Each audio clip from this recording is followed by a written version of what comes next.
Welcome to another episode of Behind the Pixel. I'm your host, Joe. This conversation was recorded 4 months ago when I had an idea to interview an artist making their first sale. The Twitter algorithms were in my favor because I met Jeremy Torman and witnessed his first sale as it was happening. If there's an art style that will emerge from the space and change the landscape of the future art, it will be GAN renderings and AI. More specifically, if there's one person I think that will create that landscape, it's probably going to be Jeremy. Because he's been creating his whole life and always been ahead of the curve. It's just now people are starting to notice. Right. So when I started making art, I was about 3 years old. And both of my parents, like they colored with like magic marker on these felt posters, right? Yeah. I mean, it's a big thing like in the early 80s and the late 70s, like these felt posters, they're black and white, you would buy them, fill in the white space with colors. So my first recollection of ever like making art is my dad. He ran over to the neighbors, who is also our landlord, right, to like have a little conversation real quick. And I was basically in the house alone, and I don't remember doing it, but I remember when he came back, he got like super pissed at me because he was working on like coloring this felt thing. And I had like, as a 3-year-old been like, that's cool. Yeah, I can do that too. Right. So, I mean, that's probably not the first time, but it's the first. Yeah, it's the first time I remember. So, anyways, like my mom was always drawing with pencil and colored pencil and shit like that. So it just seemed normal. Of course, my dad's mother was like an oil painter, and my mom's sister, she collects rocks. She's a geologist, and her husband is an oil painter as well. So I just figured, and then I got aunts and uncles that play guitar. I just figured like painting, drawing, that kind of stuff was like a normal part of being a human being. Like not everybody could do it, but it was definitely something that I had access to. Yeah, having exposure to it at such a young age probably played a huge role in that. Not everyone can do it, but just being exposed to it, I think, is beneficial. Were your parents full-time artists, or did they have regular everyday jobs? Yeah, they have full-time jobs. They're just doing it as like a hobby, right? Well, I don't know. I didn't really have parents that had hobbies growing up. Our hobby was sitting around, talking, goofing off, making each other laugh, and, working on our personalities, which I guess is weird considering what I'm doing now, Yeah. So another thing, I think that was like really kind of formative in that way is that most of the people that I knew before kindergarten were like my parents' friends, right? So like I didn't even know how to socialize with people as a child because like all of my friends were like 20 to 25 years older than me. And they were pretty impressed that I would talk to them like when I was 2 or 3, like more or less an adult. Of course, they were all a bunch of stoners, so I think that might have played a role in it as well and probably helped out. It sounds like this has always been a part of your life. I know you said you also are a musician as well. Yeah, so like one of the other things, like when I discovered this program called FL Studio, which you could just download for free, the demo, and it's like full featured as a demo. The only restriction is that you couldn't actually save your project files. You could export MP3s and waves, but you couldn't like a week later decide that you wanted to change the baseline. Now there's like AI that can split an audio track into its component stems. So you can isolate like the bass, the drums, the vocals, the guitar. So now you can actually go back into like I could go back into any of those waves and be like driven by like a desire to create and perform, right? Oftentimes they just want to like get drunk and party and, you know, stuff like stuff like that. So that actually kind of it's interesting how that worked out, because through that process, like when I moved to Seattle, I knew how to play the didgeridoo, the hand drums, and the guitar. But through trying to form bands and having people flake out, I learned how to play like the drums and the bass and the banjo and yeah. And so basically, that folk Americana type stuff that has been more popular as of recently, kind of like you were ahead of your time even back then, right? But that was really cool because it allowed me to multi-track, also to program in instruments that I couldn't play or didn't have access to, like cellos and violins and all kinds of things, and then create these like huge, compositions. Well, I didn't even have to worry about flaky musicians anymore because fuck y'all, I'm gonna do this by myself. So you're not living off of your art quite yet. What are you doing now? All right, yeah. So Uber and Lyft driver in Nashville, Tennessee. So like, I'm constantly interacting with tourists that are visiting from all over, music industry people. Okay, so this past week, what was the name of the piece that you sold? Well, probably you're talking about the old gods. So there's a little bit of a story though about how I got into all of this, right? So the first step was like maybe 5 years ago. I discovered a program called Deep Dream where you might see like the slug dogs or like just weird trippy visuals.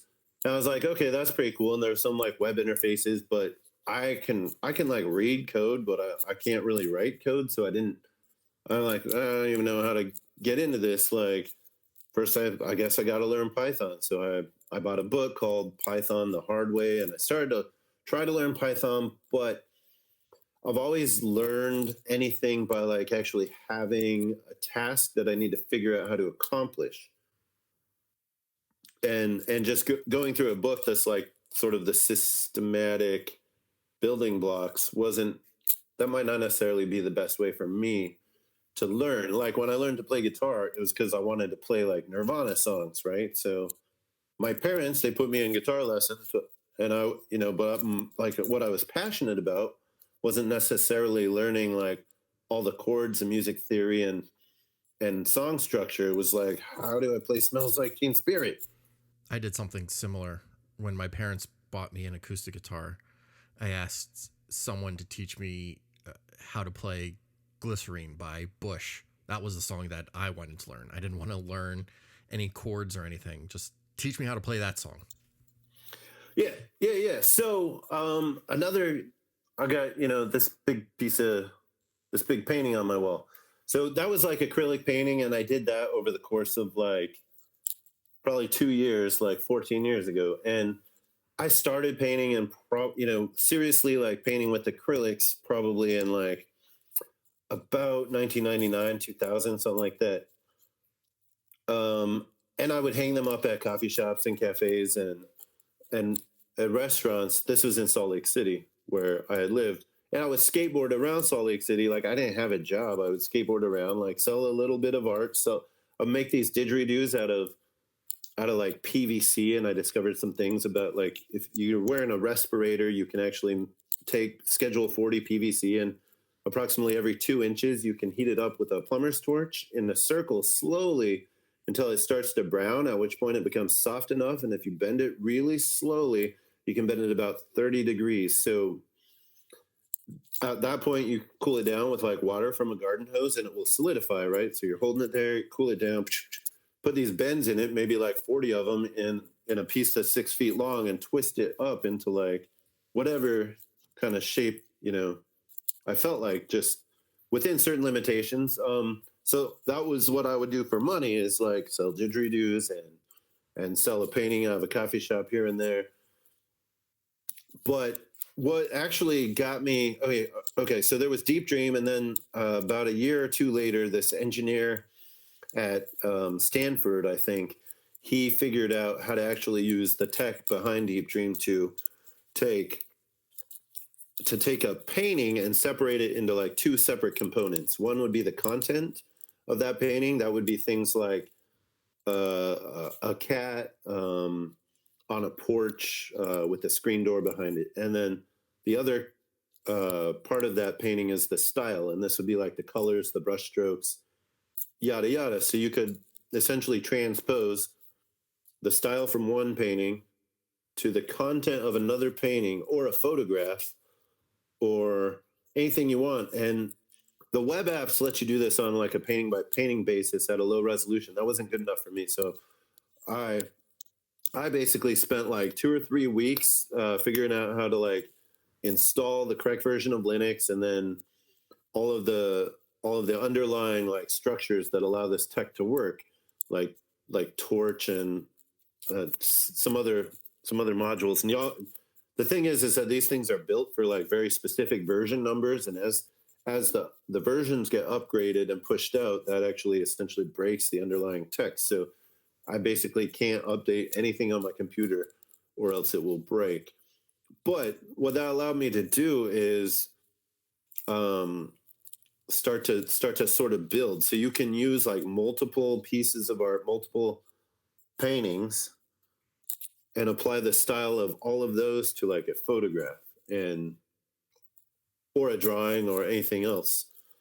And I spent a few years doing that and got quite a bit of attention on Reddit, especially through like applying these sort of effects. It more or less appears as a filter to like video or to super scale and make a very high resolution image. I would use Photoshop to break it up into like small enough chunks that my GPU can process it, process each chunk like one after the other, and then sew it back together using another Photoshop script that would just like, there's got to be a certain amount of overlap, a crossfade, boom, boom, boom, to build up like just really, really high resolution. I'll show you like a couple. So Did you make this an NFT? no, not yet. Because I've seen this before, and I wonder if this image is how I stumbled across you. I've so I've shared it. I've shared it around. I've shared this one.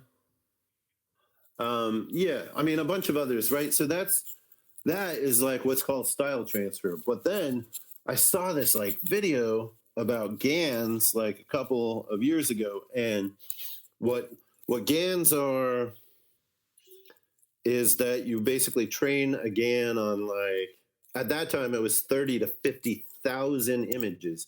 So they would train GANs on like photographs of people. They would train them on like photographs of, all kinds of cats or dogs or wild animal. Like early on, they didn't really figure it out, but like you basically have to crop all the people to like similar, proportions, and their eyes have to be in the same place for it to really work well. And you have to do that same thing with like dogs and cats. You can't just download like hundreds of pictures of dogs and train it on that. Yeah, the images have to be at least in a similar framework. Yeah, for it to work well. So I discovered that, and what it instantly reminded me of was like these transitional phases in this game Assassin's Creed. Like when they do the time jumps, they show like the city like kind of decomposing into like a matrix structure and then rebuilding into like a more, a newer, like, so you can see like the additions on the buildings and everything kind of going by real fast, like a transformational thing. It reminded me of that. I was like, okay, this is cool. But since you had to have like 30 to 50,000 images to make this work properly, I was like, all right. Then in November, they released StyleGAN 2 ADA. NVIDIA released it. And this, what the ADA stands for, Advanced Discriminator Augmentation, I think. And this allows you to do it with just like 1,000 images, because it'll flip them for the training, but not necessarily for the output. It'll flip them and like rotate it and wiggle it, put all these transforms on it, push it through like the color spectrum a tiny bit this way and that way to basically make the network think that it has 30,000 distinct images, but it's kind of like tricking it, right? So really just putting different variations like filters that could be almost minuscule to the image. Yeah, kind of minor, but enough that like it can start to like see what eyes are, what noses are, what mouths are, and a lot of the GANs that were trained were just on like on real world objects, and I was like, okay, that's pretty cool. But then when I looked back at like the sort of pictures that most people were interested in generating, it was like the more abstract variations of these real world objects. They were like, they're like, check out this alien dog that I made. Check it, So I was, that just made me think that ultimately what has to be happening here is that people are training it on art. And some people did, like they made anime GANs, or they would make like artistic landscape GANs, or they would make like, they would train it on like Renaissance art, or I think NVIDIA made one. It's based on the Flickr Faces high quality data set, but it's like the it's Met Faces. So it's a bunch of photographs of pictures of faces of sculptures and paintings that are like part of the Met collection, right? So, yeah, anyway, that got me thinking, though, is that I should train this shit on a ton of art. And I have made a ton of art, and there's a ton of art out there. And so basically, like, I just thought of it in terms of I'm teaching an AI how to, like, paint. And over time, so what NVIDIA essentially did, for example, is that they took 30,000 faces and they spent 6 days on like an 8 GPU array to train it how to like make faces. And what I learned pretty quick, I started to try to train my own network, but I was like, these results suck. And there's a thing called an FDID score, and it wasn't getting good very fast. I was like, Google. So I rent a GPU from Google. It's basically like $11 a month, and it's like a $7,500 GPU. I didn't know you could do that. Yeah, it's part of like Google Collab, right? So you rent the GPU, but there's still limitations on the access. Like you only have, I think the longest term I've ever had access to one is like 16 hours. And the shortest is like 5 or 6 hours. And that would take a while because you got to watch it. Either you got to watch it, and when it disconnects, you got to reconnect, and then set your variables back up again, and then start it again. And I was like, okay, I could deal with that. But what I started to do also was I would generate like 1,000 images, and then I would go through and delete the ones that I didn't really like. I'm like, not good, not good, not good. This one's good, this one's good, this one's good. And then I would like set aside some of them that I had to fix in Photoshop, right? Like we got to improve this, like color correct it, adjust the levels, like, the tint, whatever, so that it looks the way that I want it to look. Mask out some of the crappy parts, maybe like use content aware fields so that like some of the areas will like, yeah, anyway, just basically fix them in Photoshop, and then I would put the ones that I liked and the ones that I fixed back in to the training data. And I would do that again, like overnight, right? So I would train it for 16 hours, and then I would generate a bunch when I woke up, and then I'd sort through them, kick out the ones that I didn't like, go back to the original training data and delete the ones that looked like they were having too strong of an impact on the outputs, and fix the ones that needed to be fixed, and then put the set that was good enough back into the training data. And I repeat. How long does this take you to do? Because it sounds very labor intensive. Yeah, so it's probably took me a month to get like a real strong network built up that was like that was actually making images like where most of the outputs were like really good, right? Yeah, so that took a lot of time. And it's a process of curation. Like what a lot of art is a process of curation. Like most artists will paint like 10 times as many pictures as they ever, put on display. They'll paint over them.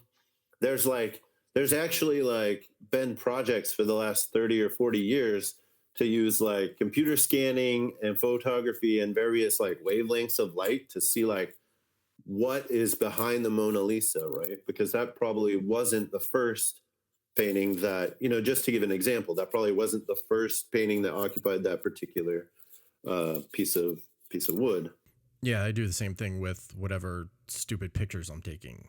I snap, literally thousands, and maybe I use 5 and say these are ones that, I'm not embarrassed by to show other people.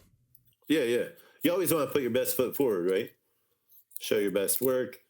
So that's pretty much that's how I got to that to like that's how I got to like what you probably noticed, right? You may have seen, I got like 5 different Reddit accounts, so you may have seen like some of my style transfer stuff on the various Reddits. Like art, the subreddit art is really not a fan of like people using machine learning. Like, Yeah, you're right. Anytime I'm on that subreddit, it's very traditional in that sense, where if you're bringing in 3D imagery or, anything with a computer, really, they kind of look down on it, which is still very bizarre to me that people are like that in the art community. yeah. Well, so I got, like on art, I think I got like 24,000 upvotes, but the mods were like, they're like, fuck this. Computers can't paint. It's got no soul. And so they'd just like ban me. And that's part of the reason why I've got 5, Burner accounts, in a sense. yeah, because I want to get my stuff in front of like enough people, because there's like over 1 million subscribers on art. So I wanted to put my art out there and let enough people see it so I could sort of gauge like, what, like part of what I think is good is informed by the opinions of others. So in order to test to see if what I was making was good, I wanted to put it out there as like, art, and see how it did. But once people discover that it's made by like, a collaboration with an AI, they're like, fuck that. Yeah, I just don't understand it. It just boggles my mind that there are people in the art community that don't understand. And this is not to say that just because you spend a lot of time on something, it's art. It's still a labor of love when you are, like you said, curating images that are having an effect. And I've had this conversation with someone else who uses GAN as well, that it's almost as if it's a conversation with the computer. And really, if people just began to see it that way, they would start to see, oh, yeah, this actually is art. This is putting soul back into digital imagery because it's a human being and a computer having a conversation with each other about what is good, and you're training it. I think this is kind of how it has always been, right? Like people were painting on caves, right? Like with ochre or whatever. And probably a lot of people were like, I don't really like that as much as like these sculptures that people are carving, because you can do a cave painting in like a couple hours, but these people spend months carving stone. Yeah, I don't like this other caveman's work. He's too progressive with his use of berries. We need to get back to just dirt and mud. That's art. Right. So there's probably, there always has been like a level of gatekeeping. And I think when like Photoshop first came on the scene, a lot of photographers that spent their time in dark rooms color burning and, developing, they were probably like, what the fuck is this? People are using a computer program that just allows you to like burn what you want, and you can roll it back if you don't do it right. You don't have to start over, and it's cheating.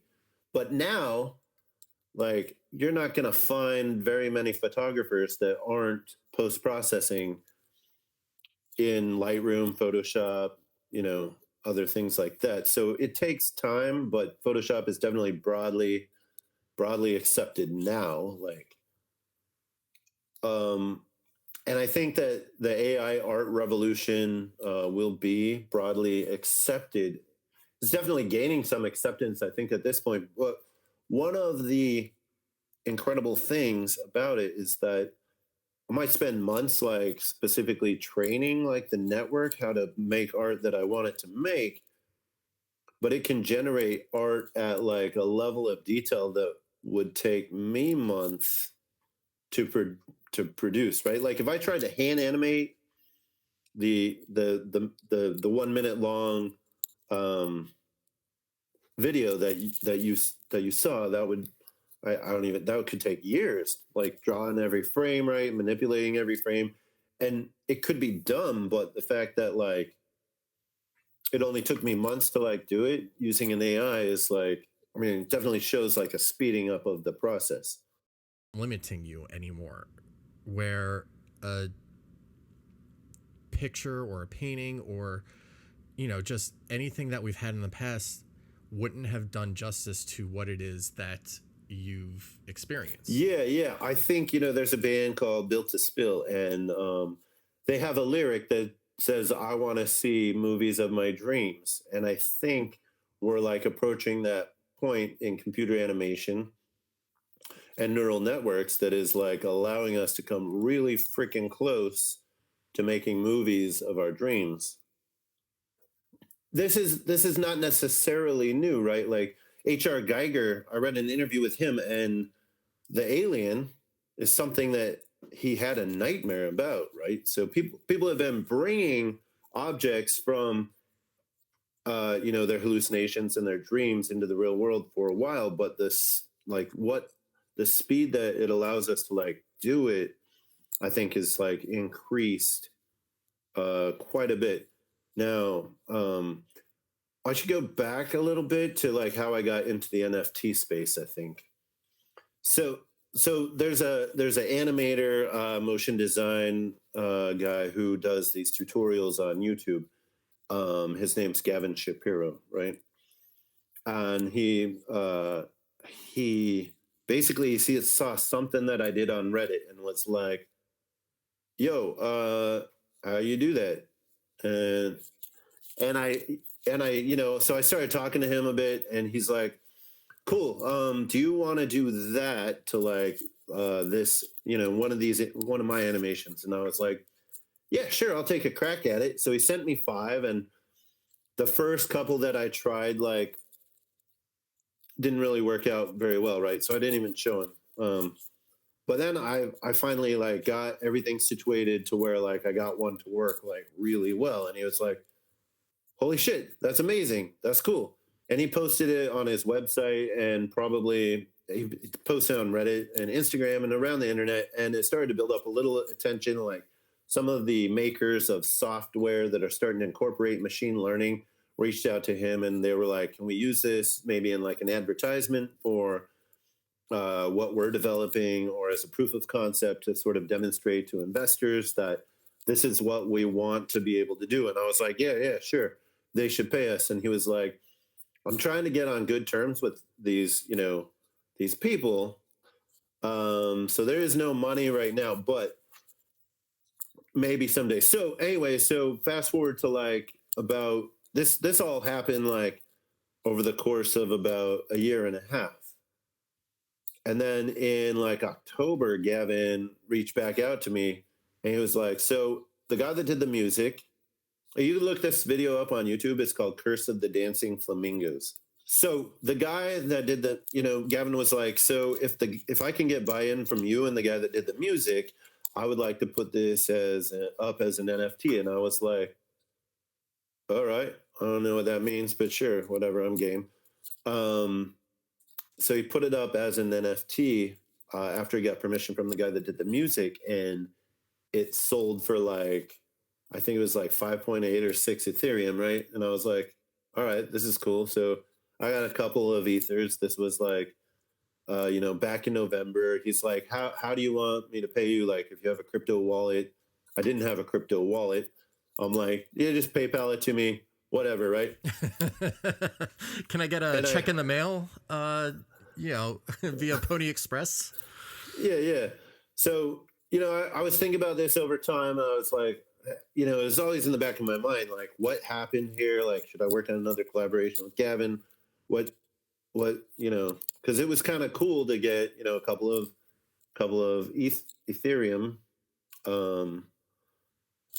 Anyway, and I was watching Ethereum go up, and I was thinking, okay, so like what I cashed out for like, however much money would be like worth 3 times as much now. And I was like, damn, I should have had him put it in my crypto wallet. And I probably should have jumped into the NFT scene at that point, but I didn't. I just went back to Uber and Lyft driving, and like during the pandemic and about like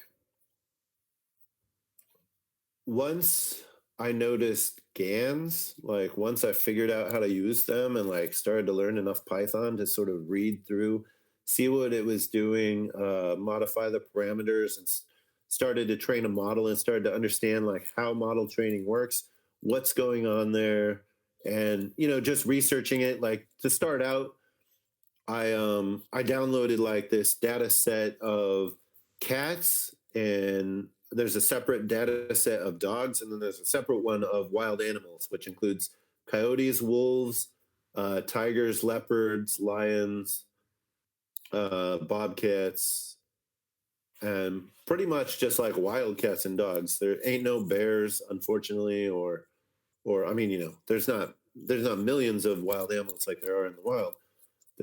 There was like basically 6 classes. So I started to mix those classes, and I was like, okay, so what I'm going to do first is I'm going to take all the big cats out of like one data set and put them in with the house cats and start. So I started to train it, and like just watching kind of how it worked. I figured out how to create like transitions from like a house cat into like a lion and back into like a smaller, like maybe an orange tabby, and then into like a tiger, and then into a bobcat, and then into a spotted, domestic house cat. By like looking at the network and well, one of the first things that like I would do is I would generate like 1,000 random images.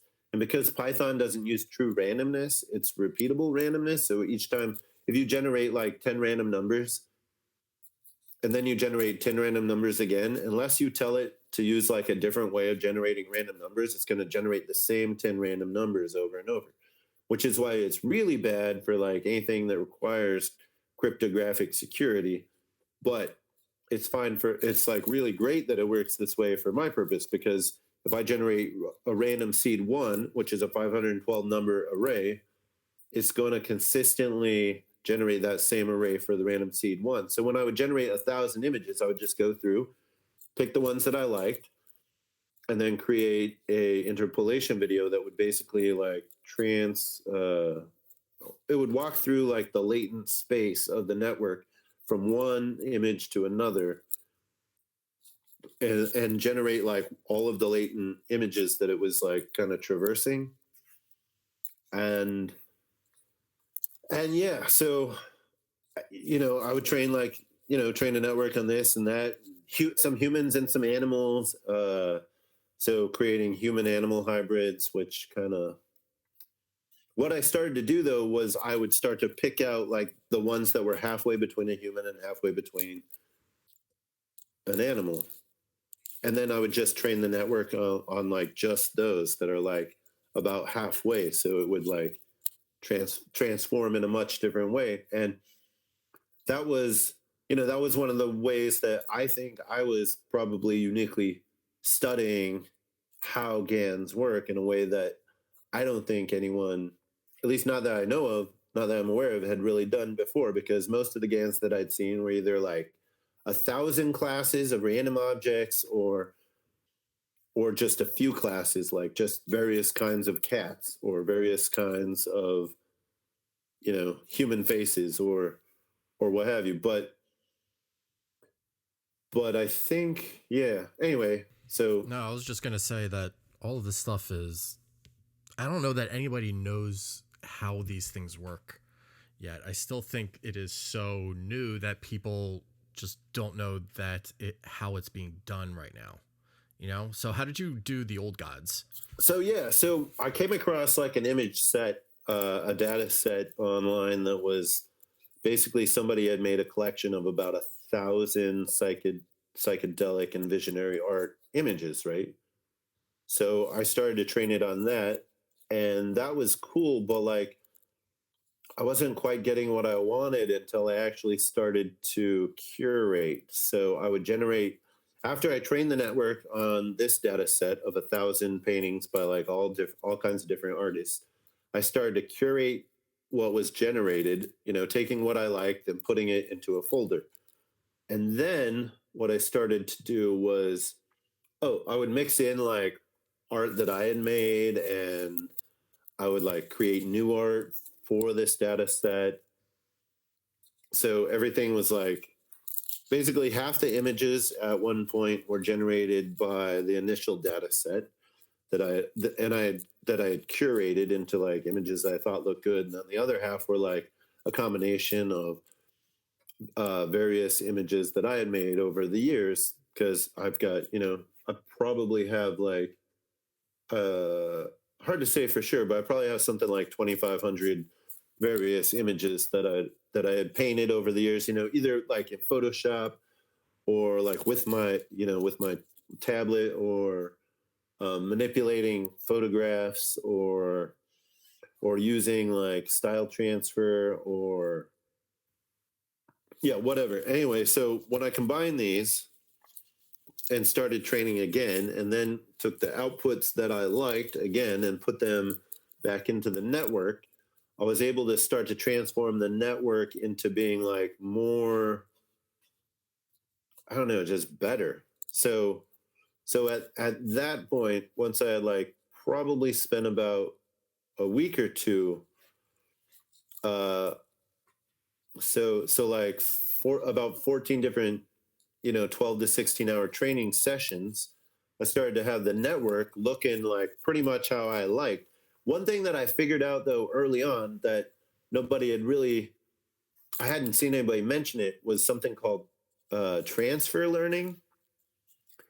So one of the things, uh, the way that I think of transfer learning is if you take an existing pre-trained network, say like one that's trained to generate human faces, if you start your training there, it takes a whole lot less time. And the way that I think of this is if you're really good at drawing faces, then it's going to be a lot faster for you to learn how to draw buildings and cars than it is if you're like, your first thing learning how to do is draw buildings and cars. So I used like the transfer learning. Actually, like I was like, I'm not going to train this network from scratch anymore. So I started to use transfer learning. And now at this point, like when I generate new images that I like and then curate and then manipulate them in Photoshop, I just start transfer learning on like my most recent network. So that way the training time is reduced to like, it's kind of wild. Like I can get pretty good results after maybe 4 or 5 hours of training instead of, you know, 50 or 60 hours of training. And so how I generated the old gods is what I actually did is, so I started to post like some of what I was generating on this replications. Um, it's a subreddit for people who are attempting to replicate like the psychedelic experience and transcendental experiences, right? So all kinds of artists are posting their work on there, and I was like, why not give it a shot? So I posted it on there, and it like blew up right away, right? Like, so I got like 1,000 upvotes, which is, I think on there right now, like out of the top posts in the past month, I've got 3 out of the top 4, and I've only posted like 3 posts on there. So and I haven't posted anything on there for 2 weeks because what I'm actually trying to do is train some of the people that are involved with the actual um, subreddit itself. They're like, I'm trying to teach them how to do it themselves. So let me just make sure I got this. You're training human beings to train computers how to be trained in painting. Yeah. Teaching other people how to, do what I did, because I think that what neural networks allow us to do is to do things that like maybe we could do, but would take years. And we can do them in like under a month. So if I can teach other people like sort of how to do that, I think that it's a good thing. So when you posted the old gods to be sold on, I think it was Foundation, what did you expect? Because obviously you've had some positive feedback on things you've created before, but were you expecting to have this success so quickly in this space? Like, what was that experience like? Yeah, so that in and of itself was kind of an interesting process, because as an Uber and Lyft driver, I didn't really make much money. That's so strange to me. It seems to me that you are living in the lap of luxury based on what I see your living arrangements to be right here. That's very strange. So I was barely scraping by for like years, right? So what I expect, like I had really no expectation about what to happen when I posted the old gods, but because I didn't have enough money, I couldn't actually even do anything with it, right? So I go to mint this, and I'm like, shit, they want like $100. So like I reached out to like some of my friends like in the NFT space, and I was like, please, sir, can I have a little bit of ether? That's still very cool that they decided to do that for you. Yeah. 100% cool, right? So I took that, and I used that ether that like they gave me to like first mint it. And that cost me like $85. And I was like, all right, shit, I don't have enough. Like they didn't give me enough to like mint it and list it. So I was like, so what I did is I actually used this to my advantage. So I made a short, like 15-second teaser, which I posted on Reddit with like a description. I mean, not on Reddit,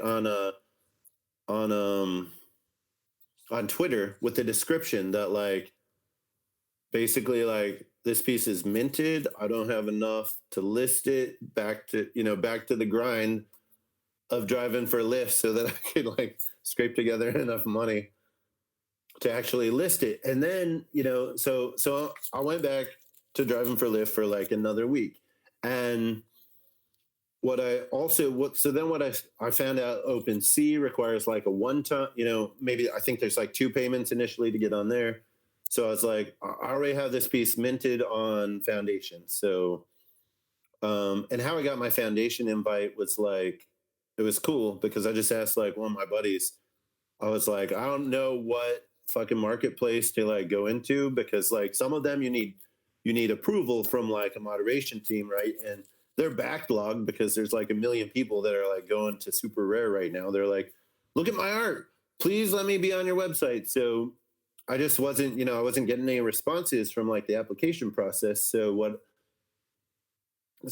one of them told me like about how Foundation has like an invite system, and they knew somebody that had an extra invite, and and then that person was like, hey, if he vouches for you, like here you go.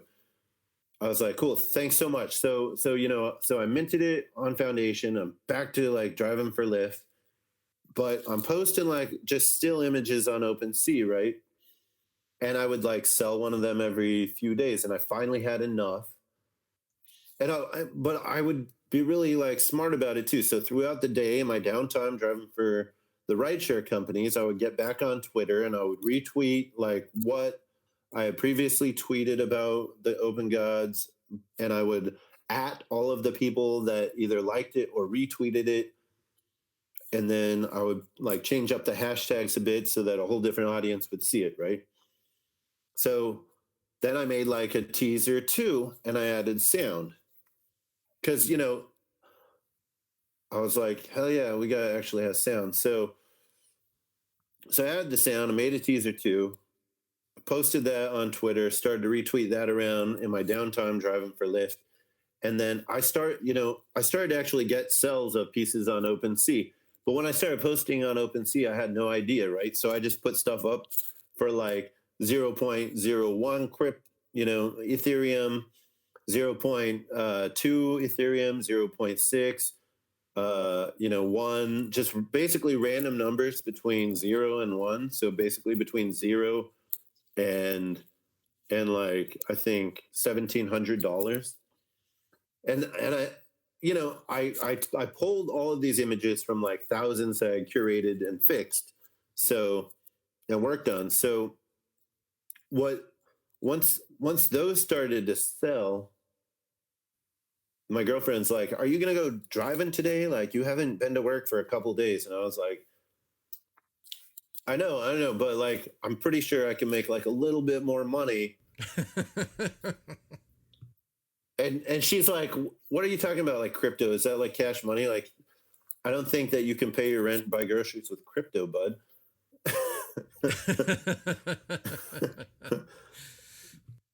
Yeah. So yeah, it's funny because I went and got new tires like 2 or 3 days ago, and they're like, "How would you like to pay?" And I'm like, Do you take crypto?" And like now I figured out that whenever they ask if it will be like cash or card, I'm just gonna be like, "Do you take crypto?" Just to force them to adhere to your rules. Yeah, get people, get like your grocery checkers and people at the post office to start thinking about like crypto. What's crypto?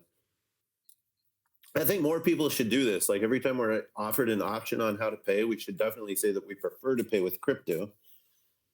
But yeah, so basically like, I spent like a week hyping up the old gods before I even listed it because I had to, because I didn't have the money to list it, right? So, but I still wanted, I'd already released a teaser. I'd already said it was coming to Foundation, so I wanted to keep the people that were like looking at it engaged.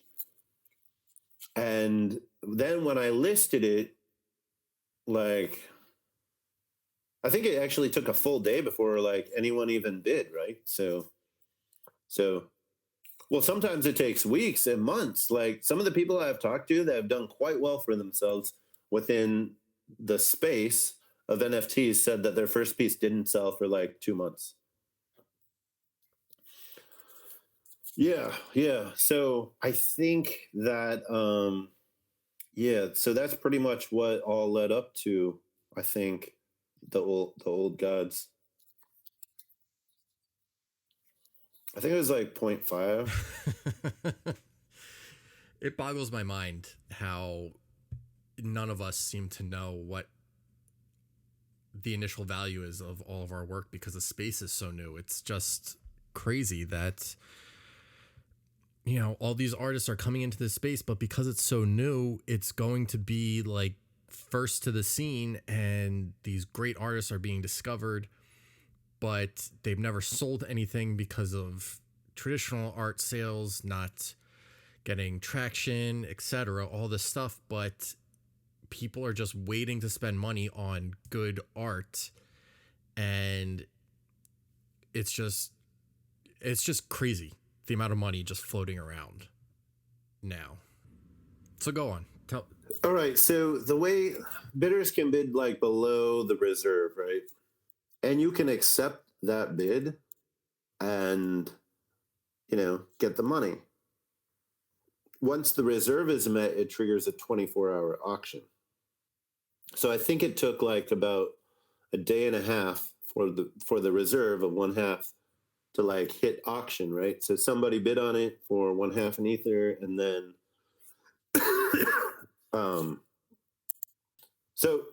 so basically like somebody bid on it, they met the reserve, and that triggered like a 24-hour auction. So I started to hype the bids, right? I was like, oh my God, somebody bid. Oh, actually, before anybody bid, but after I listed, I made like a joke post. I got my first bid on Foundation. Hashtag, no, I didn't. Hashtag, just kidding. And I think that like gave me some traction, got like more eyes on the piece. And eventually somebody actually did bid. I was like, oh my God, I'm so excited. Somebody bid. And then somebody else bid. And then somebody like hit, then it hit like 1 Ethereum. And I was like, oh, okay, that's a good amount of money for an Uber driver. Like, I think my best week ever working like all of my waking hours, I might have made like the equivalent of 1 ETH, right? So I'm like, 1 ETH, cool. That's like a week of like working my ass off at my job. So I'm like super excited, right? Stoked. I like not going to work that day. I told my girlfriend, like, I got an auction going on. Like, I can't do this. So every time somebody bid, I hype that bid up, right? And sometimes it's an anonymous bidder, and sometimes it's so I'd tag them. I would tag like all the previous bidders, and every Okay, so you're pretty active during your yeah. auctions. I think you have to be. I at least I like to be like I like to be right there on Twitter, like following what's going on, and being like super interactive with what is going on, because I think there's a certain amount of, well, I noticed like when I'm driving around Nashville, sometimes I pick up passengers that are like, I'm going to be famous and change the world someday. And, like they're really hyping themselves just to like their Lyft driver. And I think that's like a fine way to be. I couldn't really probably do that like with, strangers, but I can do that like on Twitter, just tweet out like, hey, this is awesome. Like, check this out. This happened. And I'm super excited because like, that's amazing. And so, yeah, so an ongoing process. So when it started to reach like, once you hit the 15 minutes left in the auction, each additional bid extends that auction by another 15 minutes. So I spent an hour like watching a bidding war going on between like 2 or 3 people. And those of them that don't have anonymous collector accounts, I was communicating with, and like one of them's like, I think I'm gonna have to bow out now, but I hope to have one of your pieces one of these days. And yeah, so I was like interacting with them, and yeah, it was great. It was like super, super cool to watch. And when it finally like hit what it hit, I was like, sweet. And people came in to like my OpenSea and bought, like, they almost bought me out on OpenSea. Like some of the higher bidders on that piece, like I made almost as much that day just on like other stuff that I had put on OpenSea. Because I don't put the stuff on OpenSea to auction, and I'm always doing like only a one of one, because first of all, OpenSea doesn't let you like list 1 of 10, but I don't even know if I ever really want to list more than like 1 of 10, because maybe at some point, because if we take like a very prolific artist like Picasso, probably produced like 50,000 paintings throughout his life, right? And that's awesome. And like he had a very successful art career, but like he's also Picasso. So Yeah, and while everyone would like to be able to just make whatever they want to make and just create for the sake of creating, there has to be some limitations and some thought put into how many editions you're doing, because you've got, giant platforms minting 500 pieces of just one NFT, and you got to start to think, at what point are we just buying high priced reprints of something? And maybe I'm completely wrong, and maybe that's a fine way to do it, because this is the future, and this could be the beginning of something big, and everybody's going to want these early pieces of the people at the beginning. But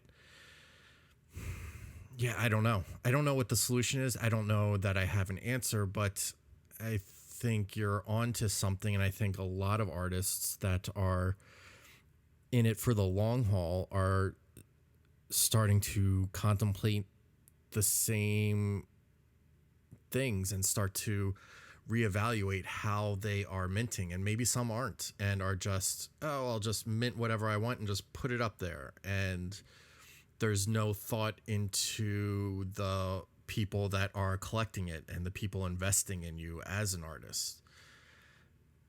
And maybe there should be and maybe there shouldn't be. I don't know. Like, it's not always about the money, but the money is also important. Like, you made what on your first piece? It was 4.5 ETH or something like that. Yeah, something like that. 4.555. Yeah, and we were talking on Twitter about how there was, I forget the artist's name, but we were having a angry discussion, we'll call it. And he made the point that, yeah, this is great, but how many artists are actually making a living? All we're hearing are the, big sales and such. So I just tagged you and said, hey, Jeremy, you want to chime in? Because this money that you're making is life-changing, I think, or I hope for you. And not that money is everything in this space, but it's affecting people's lives in a great way sometimes and making real life changes, I think. I mean, what do you think? Yeah, sure. I mean, well, it does, but like so much still stays the same. Like the other day, I lost $2,500 in the market because Ethereum went down, right?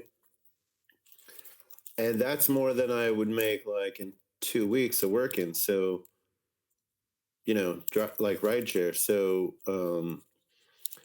but it also didn't bother me because I understand like a bit how markets work. It's kind of like a child. Like if you measure how tall a child is every, on a minute by minute basis, because of posture or whatever, that child's gonna be like a little bit shorter 5 minutes later, right? I feel like you could have gone with a few different analogies here. But over the course of like 3 months, that child's definitely getting taller. But it can appear from time to time that they're a little shorter.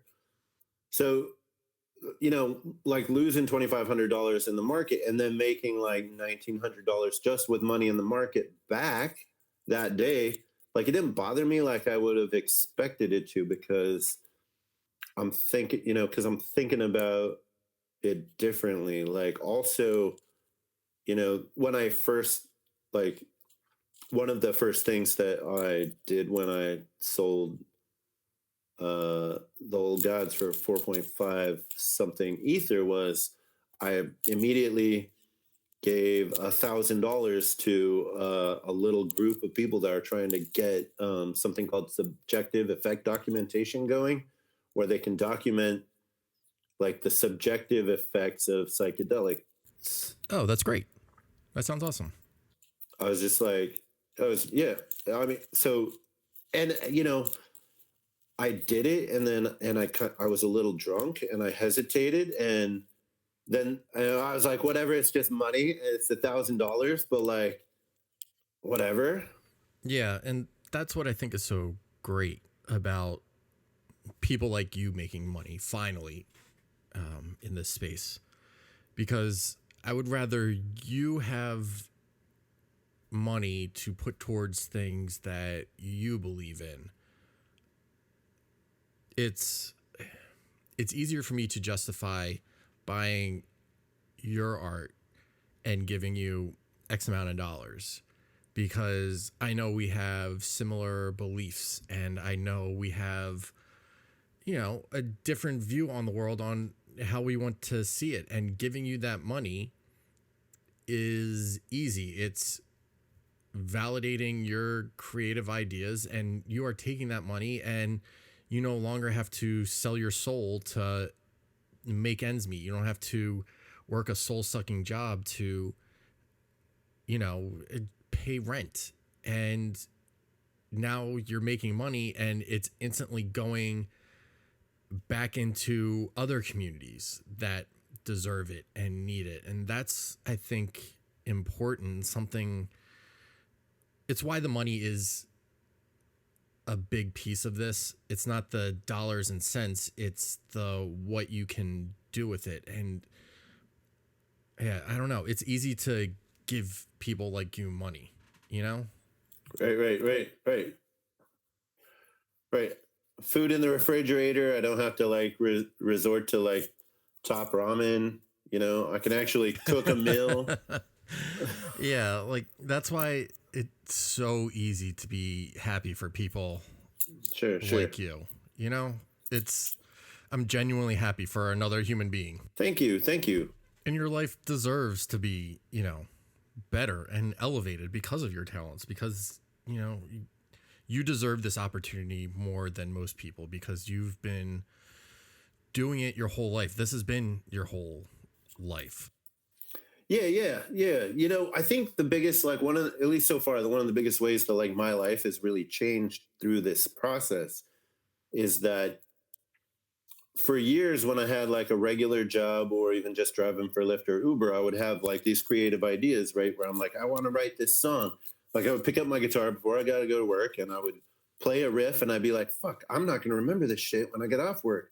I gotta like pull out my phone and record the riff now and then come back to it later.